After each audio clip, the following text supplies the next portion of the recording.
en esto del sincronismo. El sincronismo tiene que ver con la echada a andar de todas las plantas de generación en el país. Hemos dicho que todas están conectadas entre sí para que entre todas ellas puedan suplir toda la demanda que hay en el país. Que no importa dónde están ubicadas, alguna de ellas pueden suplir la demanda de cualquier punto del país. Decíamos que el Cajón puede entrar para servirle a Choluteca, o que las de Lufusa que están en Choluteca pueden entrar para servirle a Cortés. No importa, en Olancho creo que no hay, entonces pónganle que entre Níspero a trabajar para que en Olancho se trabaje. Entonces, el sincronismo tiene que ver con que todas estas máquinas tienen que estar en una sincronía completa. Porque ayer les mencionaba que cuando una máquina de ellas intempestivamente sale del sistema y la demanda era muy grande, entonces posiblemente el hecho de que la máquina salga del sistema, otras máquinas quieran suplir la demanda que ella estaba estaba ofertando, y eso provoque que se vayan saliendo paulatinamente todas hasta que al final colapsa todo el sistema. De la sincronía nosotros la vamos a ver en dos aspectos, solamente en dos. Como es corriente alterna y corriente alterna tiene que ver con vectores, y un vector dijimos ayer o hace poco dijimos que lo que hace es definir un punto en el espacio matemáticamente. Entonces, nosotros vamos a hablar de frecuencia y vamos a hablar de magnitud. Todas las máquinas que nosotros tengamos en el país trabajando, todas ellas tienen que producir el voltaje en la misma magnitud en que está ya el sistema operando y con la misma frecuencia. No puede, por ejemplo, si nosotros estamos en una línea de 169,000 voltios, no podemos decir que vamos a tratar de meter una máquina que esté produciendo 150,000 voltios. No, tiene que producir la misma magnitud. Y con la frecuencia, vimos aquello de la onda, de la señal, de la gráfica senoidal, que si la frecuencia no es la misma, aunque la magnitud sea la misma, tampoco nos va a permitir trabajar. El sincronismo tiene que ver con eso, que todas estén, lo vamos a dejar hasta ahí para nosotros, que todas estén en la misma magnitud y con la misma frecuencia. Incluso ayer les hablé de una secuencia, que hay una secuencia ABC y que puede ser que la máquina esté produciendo CBA.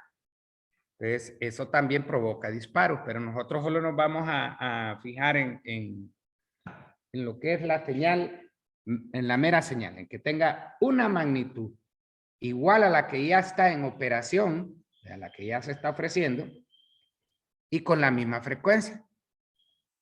Esta cuestión antes cuando no existían estos aparatos de sincronoscopio, lo que se hacía era manualmente. Y eso provocaba que la máquina que estábamos intentando meter se estuviese saliendo.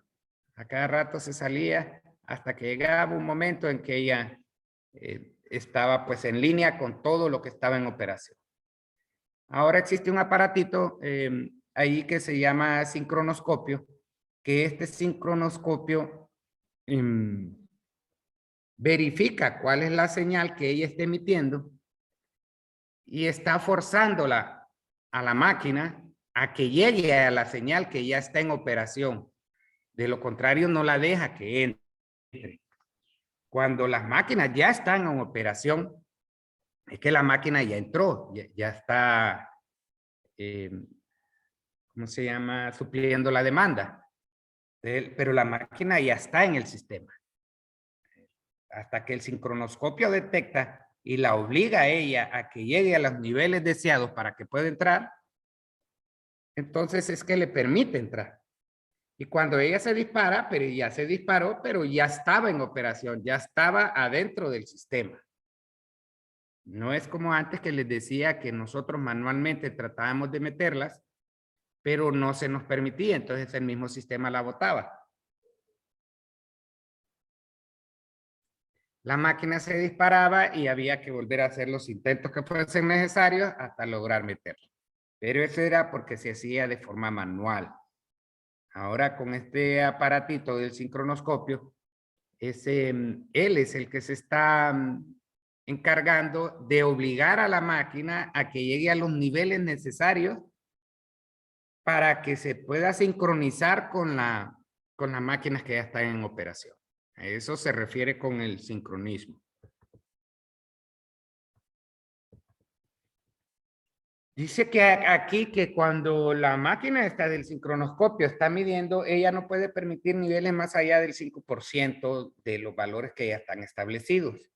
Con eso ya la máquina puede entrar. Tal vez se han fijado en algunos aparatitos de sus casas, fíjense y vean por la parte de atrás que los aparatitos dicen que ellas trabajan, por ejemplo, en un rango entre 110 y 130 voltios, entre 210 y 240, en una frecuencia entre 50 y 60 Hz. O sea, no la obliga a que trabaje en una frecuencia precisa o en un voltaje preciso, sino que en un rango.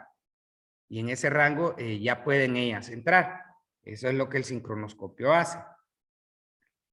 Esto de la tablita que hay aquí abajo, de que existen unos colores y unos niveles máximos y mínimos, es lo que les estaba diciendo ahorita. Por ejemplo, en la línea de 230,000 que trae el cajón, ella puede estar entre los 218 y los 241. En la 138, que creo que es Cañaveral y Río Lindo, ellos pueden estar entre 131 y 145,000 voltios. Lo de los colores solo es porque cuando en la ENES se sacan esos enormes planos de toda la red eléctrica en nuestro país, que nuestro país es una babosada, es una papadita, increíblemente pequeño.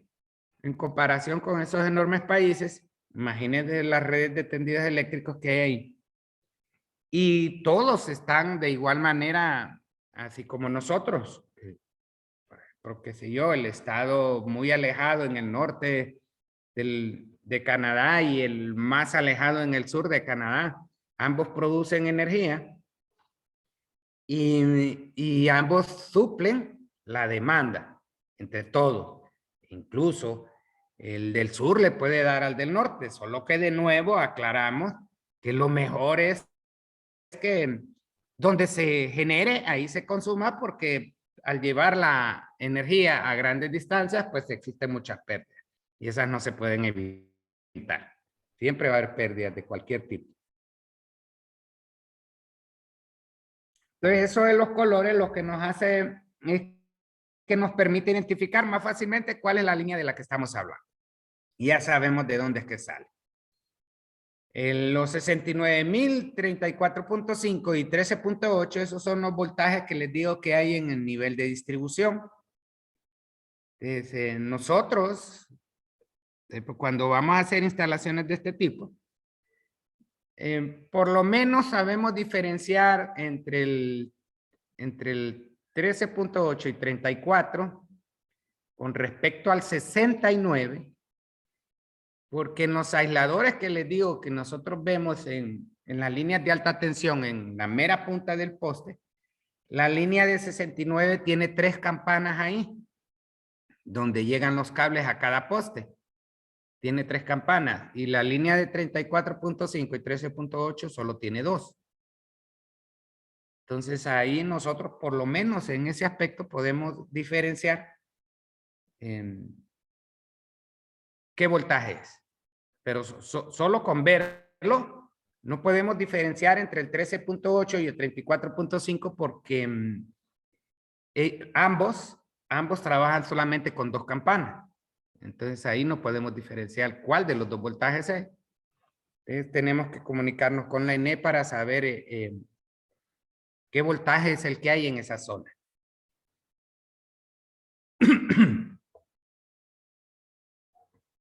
Después de esto, de lo que la ENE tiene como trabajo, vamos a hablar de lo que ya en realidad nos compete en esta segunda unidad, que son los sistemas de potencia monofásico. En los sistemas de potencia monofásico es cuando existe un solo voltaje, pero ellos se derivan de un sistema trifásico. Otra vez, todo, absolutamente todo lo que es generación, genera energía eléctrica trifásica, 3 voltajes, allá en generación. Cuando ya está en nuestra casa, si hablamos de los hogares, en los hogares generalmente todo es monofásico, trabajamos con un solo voltaje. Ya en las industrias, en la que más consume el trifásico, ahí puede haber trifásico, pero les decía yo que el trifásico, entre más, les decía que a mayor voltaje, menor corriente, y entre menor es la corriente, pues menor es el conductor, más pequeño va a ser la máquina y más fácil de manejar. Los voltajes que les digo no matan, los voltajes altísimos no matan, pero sí mata la corriente. Entonces, en las fábricas es donde nosotros podemos encontrar más fácilmente lo que es trifásico. En el comercio no. El comercio, pues, solo se dedica a vender, no a fabricar. Entonces ahí no se necesita el trifásico. Entonces, los sistemas de potencia monofásicos son todas aquellas redes o aparatos eléctricos donde existe solamente un voltaje y en ocasiones consta de 2 líneas vivas, el neutro y el tierra. Las líneas vivas son las que se encargan de entregar la energía. El neutro cierra el paso para que la corriente pueda fluir y la tierra que solo sirve para protección cuando existe una falla. Por la línea de tierra nunca circula corriente, a excepción del momento en que ocurre la falla, pero solo en ese preciso instante, porque después los dispositivos de protección, al detectar la falla, pues abren el circuito y ya no puede circular corriente.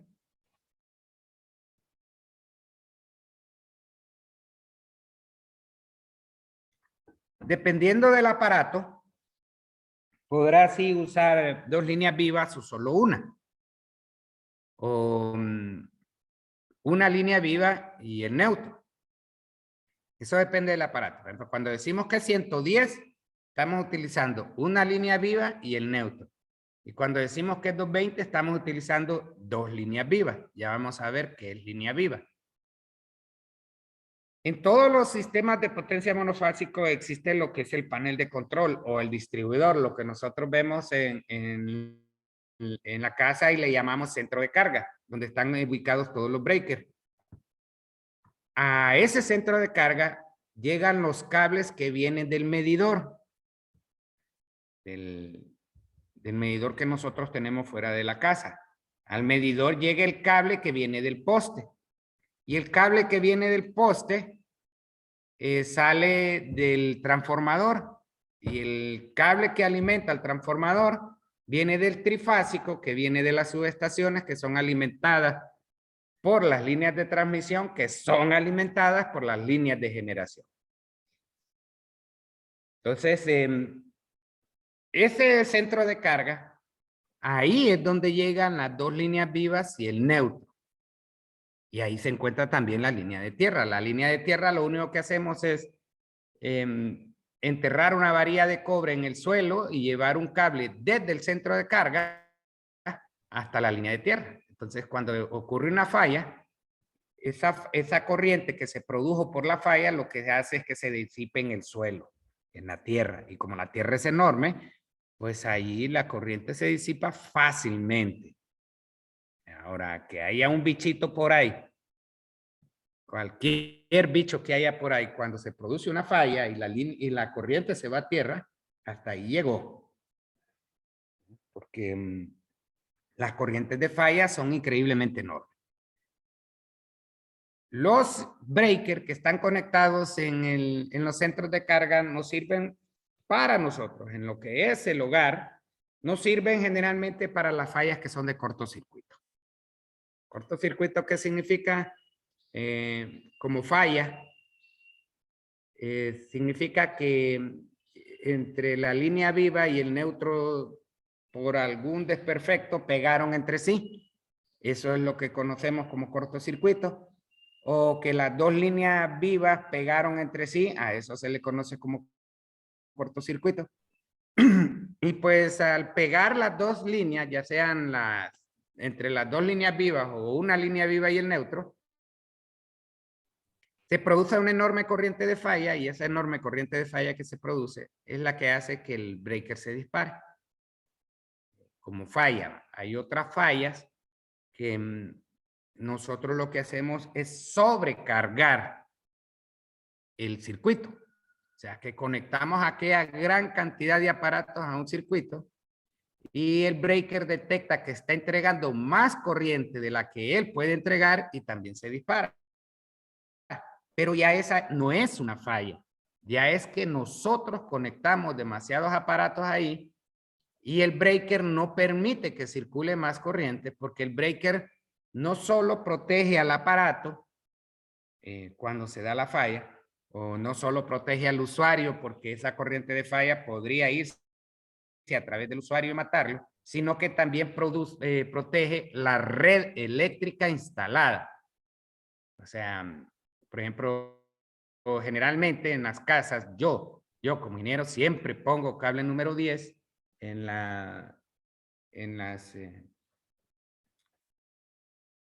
en los cables de alimentación del circuito, y en los ramales que llamo son las derivaciones que saco.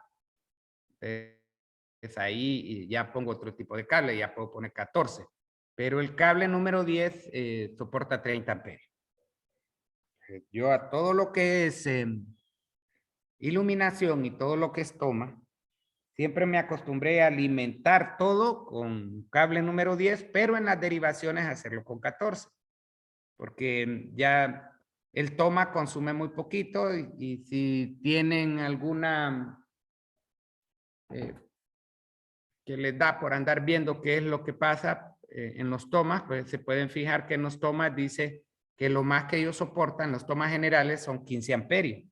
Ellos no pueden más de 15 amperios entregar, y ahí es cuando ellos se empiezan a tostar o se empiezan a poner negros. Pero con el paso del tiempo, por el uso, también se van poniendo negros.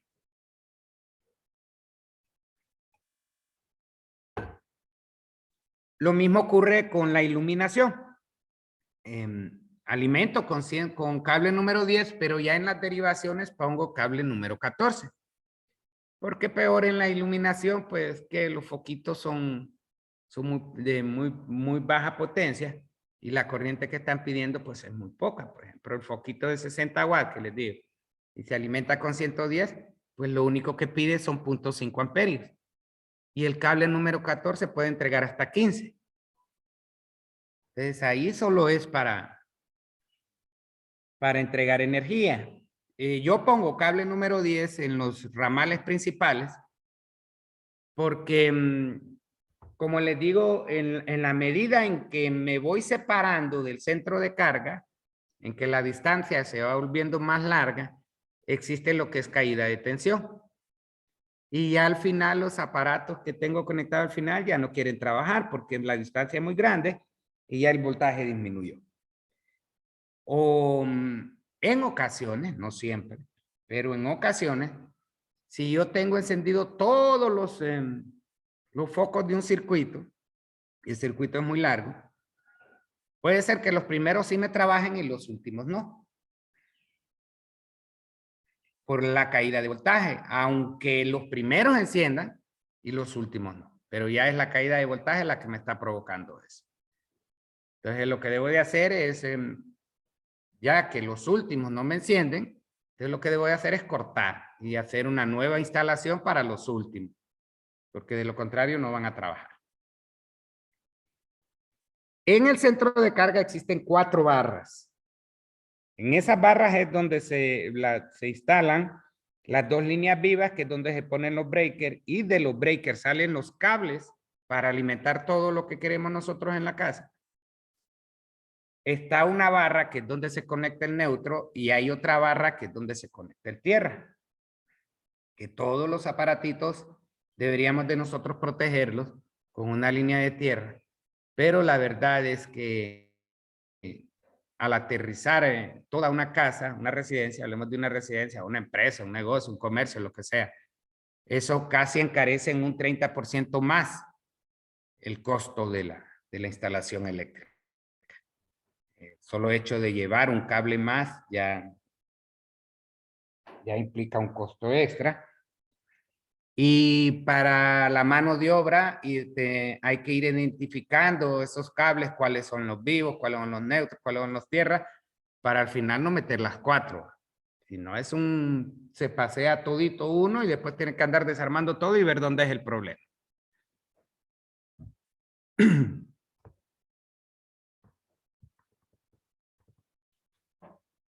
Como ya les había comentado, aquí dice que las líneas vivas son las que se encargan de entregar la energía consumida por las cargas.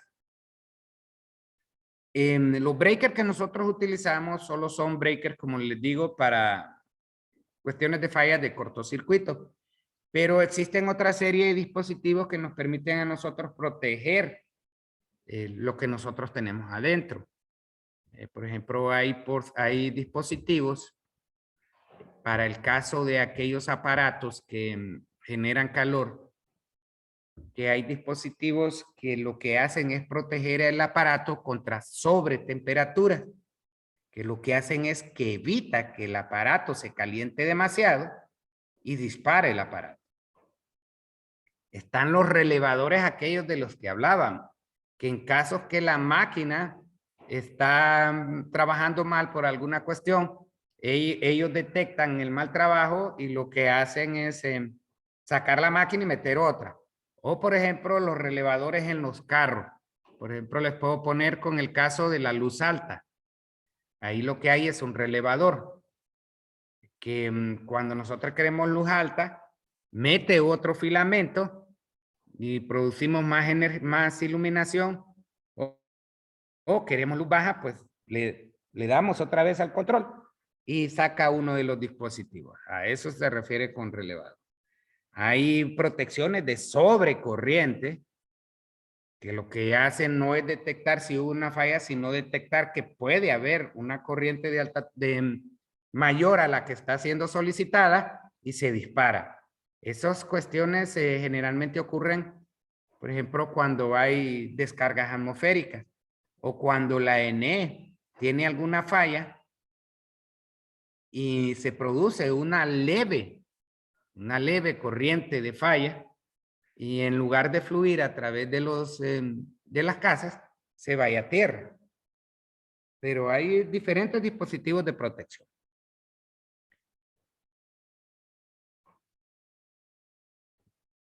Para nosotros determinar cuál debe ser el calibre del conductor que va a alimentar una determinada carga, eso solo se puede hacer con los datos de placa del aparato. Todo aparato, por la parte de atrás, o donde sea, abajo, arriba, al frente, como sea, ya las máquinas generalmente, las máquinas ya grandes, lo traen una parte muy visual para que incluso el operario pueda ver cuáles son los datos de placa. Antes se estilaba ponerlo en la parte de atrás, pero generalmente mover una máquina pues no es muy cómodo y ahora pues ya gracias a Dios ya pensaron de otra manera y lo ponen al frente, que hasta incluso el operario puede estar viendo qué es lo que está haciendo la máquina.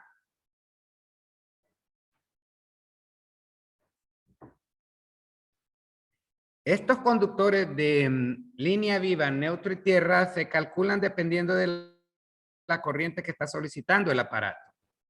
Para calcular esos conductores existen unas tablas que nos permiten a nosotros calcular el conductor, pero el conductor también se calcula dependiendo de otras características, por ejemplo, si está al aire libre, si está enterrado, si hay mucha humedad, por ejemplo, en los países donde, ¿cómo se llama? Donde hay nieve, que después viene el deshielo, entonces ya existe una humedad increíble. Entonces esos cables tienen que soportar esa humedad. Los forros que llevan esos cables tienen que soportar esa humedad para que esa humedad no se pase al cable directamente. El cable es el metal que está dentro de ese forro, no el forro. El forro es para evitar que haya contacto entre los cables entre sí que van por tuberías para que no peguen entre sí, o por la humedad o por la corrosión. Si se fijan de nuevo, que les digo que se fijen en los postes, si se fijan en los postes, en los cables que van por la parte de arriba, esos cables no tienen forro, esos cables están desnudos. ¿Por qué? Porque están separados a una gran distancia y que no ocupan forro. Pero los cables de abajo, los que pasan por debajo del transformador, si se fijan, van a ver que en ocasiones hay 4 y en ocasiones hay 3. Las 2 líneas vivas siempre están forradas. Siempre. El neutro va desnudo y en ocasiones hay una cuarta línea que se le llama piloto, pero esa es para el tendido de alumbrado público. Entonces, en ocasiones podemos ver 4 líneas, pero a veces solo hay, bueno, no, casi siempre hay 4, porque casi toda la postería pues tiene alumbrado público, ¿no? Pero de esas 4 solo van 3 para la casa, porque la línea piloto solo es para el alumbrado público que tenemos en la calle. El centro de carga, ¿cómo se calcula? Primero son 2 cosas. Primero tenemos que ver si el centro de carga es monofásico o es trifásico. Hemos dicho que trifásico generalmente la industria y monofásico el comercio y las casas. Aunque el trifásico en los moles, por ejemplo, que son increíblemente grandes por la enorme carga que ellos representan, aunque internamente casi todo es monofásico, se les exige que pongan un sistema trifásico. Vamos a ver que esa exigencia es por algo que se conoce con el nombre de balanceo de carga.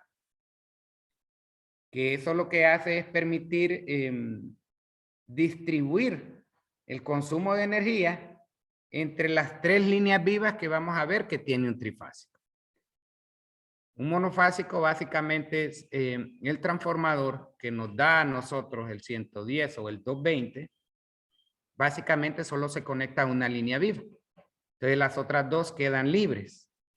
Entonces ya estamos diciendo que todo el mol, por ejemplo, se estaría cargando a una sola línea en esa zona precisa. Solo estamos hablando de esa zona. Por ejemplo, hablemos del City Mall, que está frente al aeropuerto. Es enorme, ese animal es enorme. Y pues si todo fuese 110, por decirles así, y solo tuviésemos que llevar una línea viva, entonces estaríamos saturando esa línea viva. Cuando tenemos otras 2 que podrían compartir toda la demanda del mall y balancear la carga, que balancear es distribuir equitativamente la corriente consumida por las cargas entre las 3 líneas vivas. Entonces, esa es la razón del por qué, aunque toda su carga sea monofásica, por qué a los grandes moles, por decirlo así, o por ejemplo, al edificio de Banco Atlántida, que es enorme, ¿no? Aunque básicamente toda la demanda de energía eléctrica ahí en el edificio es 110 o 220 monofásico, se le exige que ponga un sistema trifásico porque pide demasiada energía. Entonces se balancea. Pero sus aparatos trabajan básicamente con 110. En los moles hay cuestiones trifásicas, por ejemplo, los cuartos fríos de los supermercados. Tal vez las gradas sean trifásicas. Creo que los ascensores son trifásicos, aunque hay ascensores monofásicos.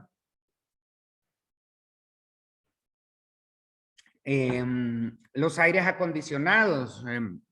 Generalmente estos animales que son tan grandes lo que hacen es que ponen unidades enormes de aire acondicionado para no tener ese montón de pedacitos por todos lados, ¿no? Mejor se llevan tuberías que andar poniendo una unidad de aire acondicionado a cada uno. Entonces, lo primero es ver si el centro de carga es monofásico o es trifásico. Lo segundo es qué cantidad de amperios va a manejar cada línea viva. Y lo tercero sería el número de espacios. ¿A qué nos referimos con el número de espacios? Se refiere a la cantidad de breaker que ese centro de carga puede alojar ahí. Entonces, con esos tres datos, nosotros calculamos cuál es el centro de carga que se va a necesitar para un determinado lugar. Y eso es lo único que nosotros hacemos para poder determinar cuál es el centro de carga que necesitamos.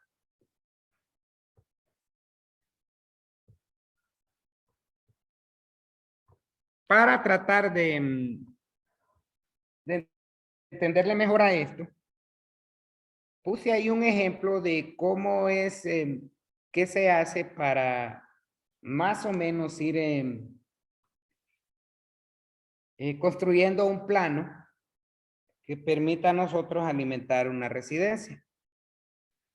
Y cuando hablo de residencia, ya no piensen en las casitas de nosotros. Piensen en una casa inmensa, pero grandísima. Incluso ni piensen en estas colonias nuevas que han salido en Tegucigalpa, ahí por el Anillo. Que las colonias son muy bonitas, para que las casas son bonitas. Pero cuando usted ya entra a la casa, mira que papaditas tan chiquitas, increíblemente chiquitas. Bonitas sí, pero increíblemente chiquitas. Uno no se puede mover para nada.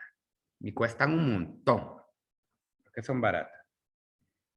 El terreno es que es un poquito grandecito, pero no, para nada. Las casas son increíblemente pequeñas. Ya he tenido la oportunidad de visitar amigos, familiares, y las casas son pequeñas. Pónganle una residencia. Alba, ya que me sacó 100. Si usted tuviese billete, ¿qué medidas le gustaría que tuviese su cuarto? O sea, ¿cuánto le gustaría que midiera de largo, por ancho? A mí me gustaría tener una habitación gigante, ingeniero. Pues gigante, dígame las medidas, mía, más o menos, para ver. Uy, espérame, es que soy mala midiendo. Mucha gente no tiene esa. Pero ya pónganle un cuarto de 6 por 6, solo el cuarto. Y vamos a decir que tiene su baño aparte, ¿no? Su baño privado. No es que, así como en mi casa, que cuando éramos hipotes éramos 7 hermanos. Gracias a Dios todos estamos vivos. Mis 2 padres y mi abuelita y un solo baño. ¿Te imaginan el macaneo que había, no? Tenían que levantarnos desde las 4 de la mañana para ir en línea, todos bañándonos para ir a la escuela.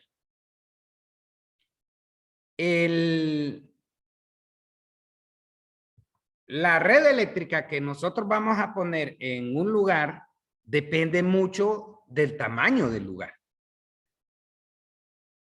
Por ejemplo, Alba, que quiere un cuarto de 6 por 6 y quiere un hermoso baño completo, que pónganle que tenga 6 por un lado y 2 por el otro. Porque ya que su cuarto tiene 6 por 6, pues que tenga 6 de un lado y 2 por el otro. Ya sería un baño muy grande. Dependiendo del tamaño, así depende la instalación eléctrica. Recuerdo muy bien también cuando éramos hipotes, ya se va a terminar esto, volvemos a conectar. Que cuando mi mamá tenía que mover la sala porque quería que ya no el televisor estuviera ahí, ahí teníamos que andar con extensiones para todos lados. Porque solo había un toma o 2 tomas en la sala y ella quería el televisor donde no había toma, había que andar poniendo extensión. Ahí decía mi tía que parecía tendedero la casa de nosotros. Tantos cables por fuera. Entonces, un cuarto de este tamaño, ya empezamos nosotros a decir,